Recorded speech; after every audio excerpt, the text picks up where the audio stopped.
Good morning and welcome to Real Talk with Tamara. As you guys come into the room, please do hit the like button. Also, if you have not subscribed to the channel, please subscribe to the channel. I hope that you guys are doing okay. I know that I am. I always express the importance of hitting the like button because the like button helps to keep the video in the algorithm. Okay, so like, share, subscribe, comment, and all of those wonderful things. Okay. I wanted to talk about. I was looking at the Memphis news. Of course, y'all know it's sad that it seems that it's always something going on in Memphis, right? And it is being called the lawless city. Okay, unfortunately, it is being called the lawless city. Um, and there was a someone was unalived on the interstate on this morning, early morning, okay, on I-240 close to Mill Branch, right? And that's like it was like right around the Whitehaven area.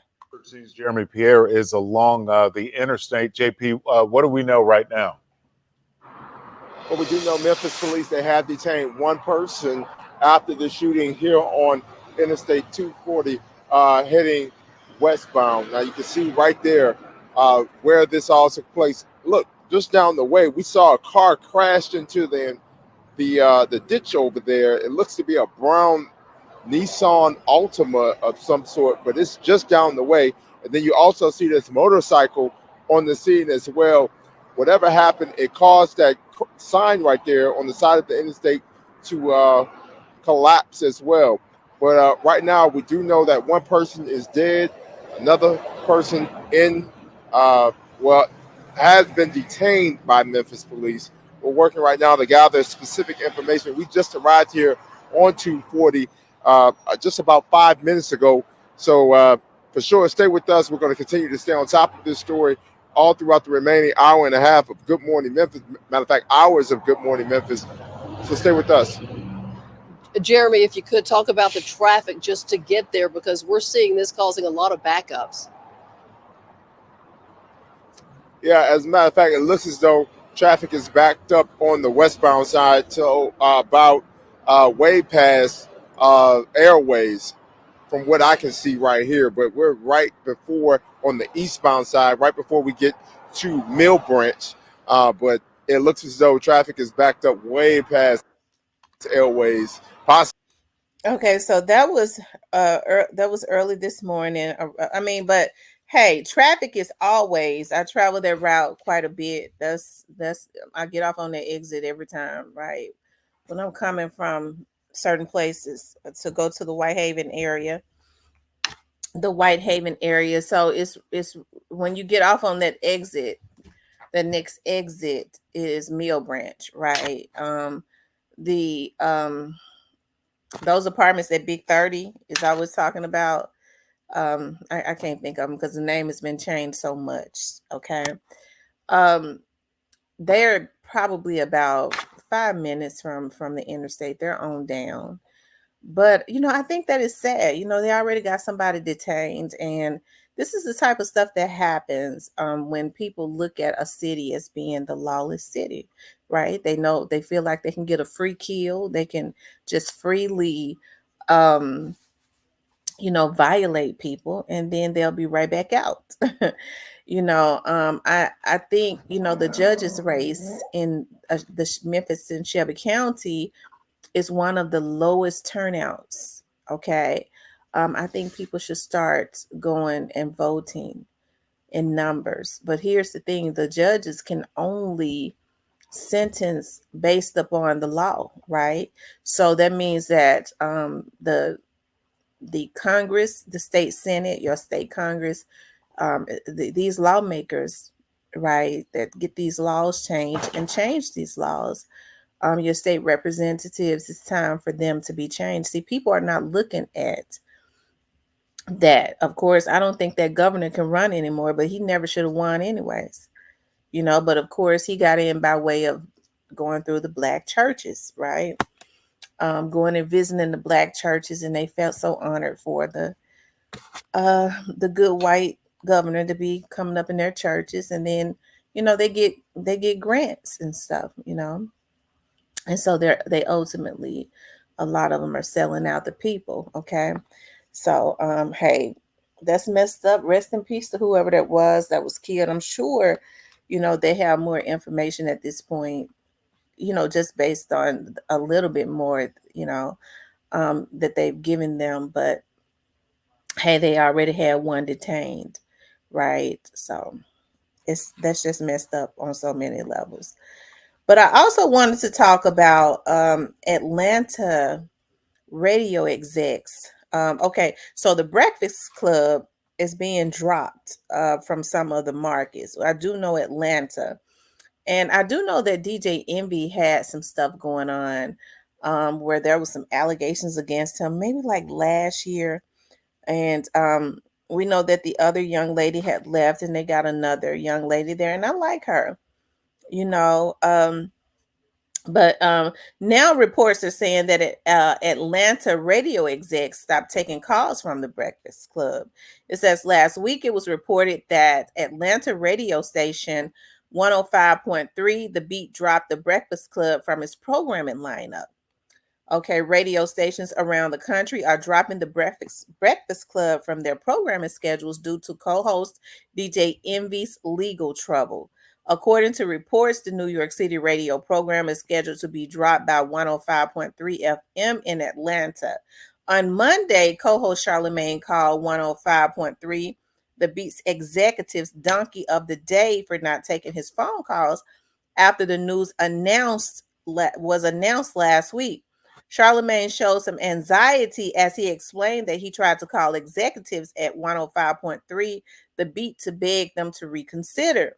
We at the Breakfast Club are blessed to be syndicated in over 100 markets, Charlemagne said on Monday, but that number could be lower as more radio stations drop them. The news comes as Instagram comedian Jess Hilarious settles into her new gig as co-host of the Breakfast Club alongside Charlemagne and DJ Envy. Of course, she took Angela Yee's place. Some radio listeners blame Jess Hilarious for the drop in ratings, but the program's ratings have been on a decline for years. Now, let me just say this. I like Jess Hilarious because when Angela Yee was there, I mean, she was basically just a mute. She didn't say a lot. Okay, so maybe this young lady talks a little bit more. She's more vocal. Maybe people don't like that. Maybe they want her to be a mute like Angela. It says one listener wrote, the issue is the station wasted too many months floating guests, and Charlemagne and Envy were very boring along together. Time is of essence. I think the era of trolling guests and being nasty is over. But hey, shout out to Angela Yee, but what did she do? Okay, that's what I'm trying to understand. She didn't talk a lot. So what did Angela Yee do? This lady right here is more outspoken than Angela. Angela allowed Charlemagne to, I guess, she just sat back and allowed Charlemagne to dunk on her and anybody else. I guess that's what you have to do. I don't know. But this girl does not have that type of personality. But of course, DJ Envy, as you all can remember, he was having some issues. He's having legal troubles. Hold on. And it has something to do with, it says sue for alleged real estate investment fraud. The popular Power 105.1 FM radio personality had partnered with investors at Caesar Pina to host real estate seminars across the country. The feds say now Pina was running a Ponzi scheme.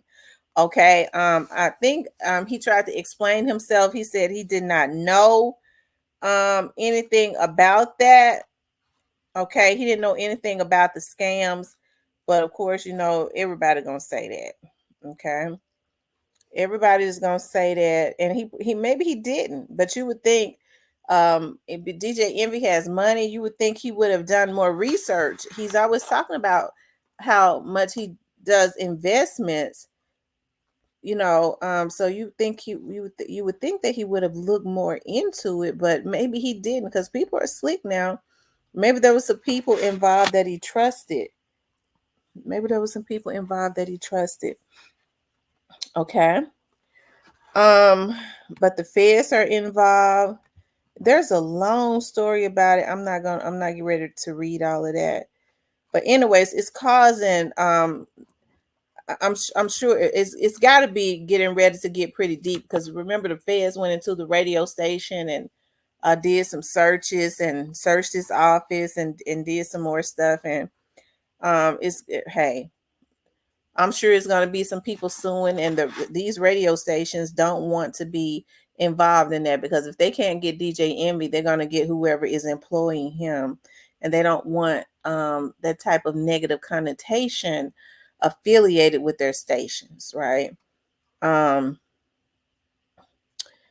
There's some, they did a lot of last year. They did a lot of press on it. They said prosecutors claimed that beginning in 2017, Caesar Pina, that's the guy that the Envy went into business with, did an investment with, began taking investments to renovate and resell properties in New Jersey and elsewhere, promising a 20 to 45% return on investments in 5 months. But Pina allegedly siphoned some investments for his personal use and used new investments to pay back old investors. Days before Pina was charged, NBC for New York reported on multiple investors who hadn't received promised payments from the project. Pina reportedly sought investments in properties he didn't own, scammed multiple investors into paying for the same properties, and in one case offered to pay an investor back in jewelry.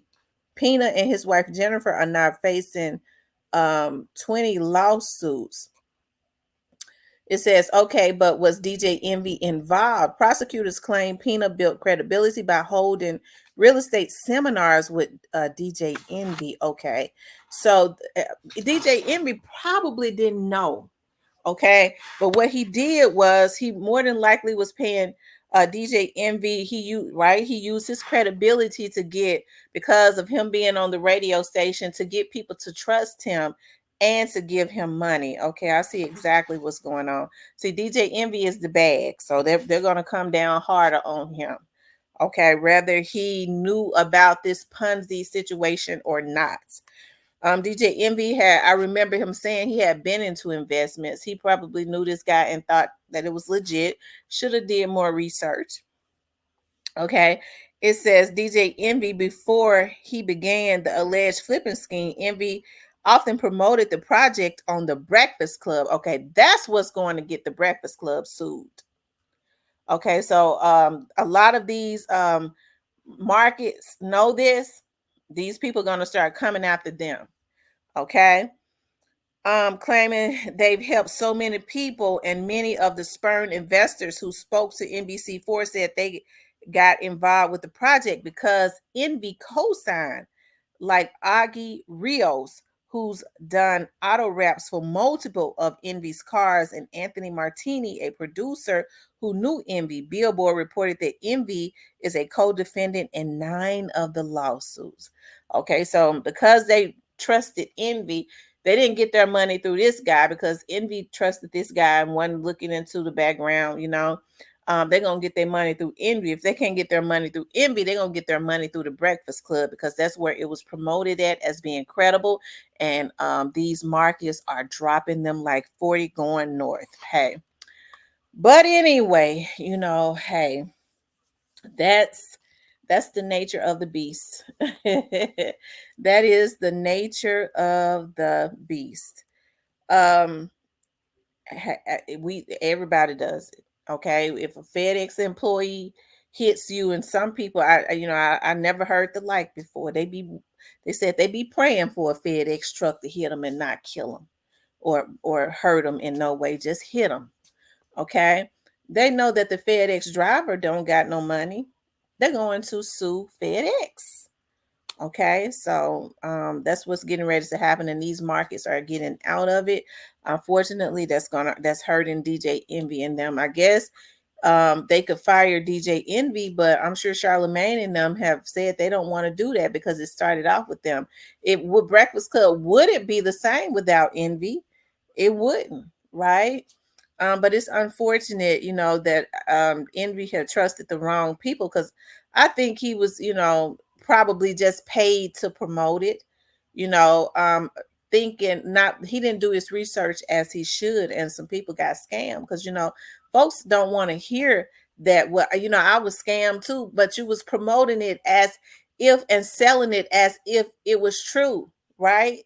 So that's what made them feel secure to do it. If you had not looked into it like you shouldn't have been doing it, and you promoted it on a national level. Okay, so people lost money. This man was scamming. Hey, folks don't want to hear nothing when it comes to their money, and I can't blame them, right?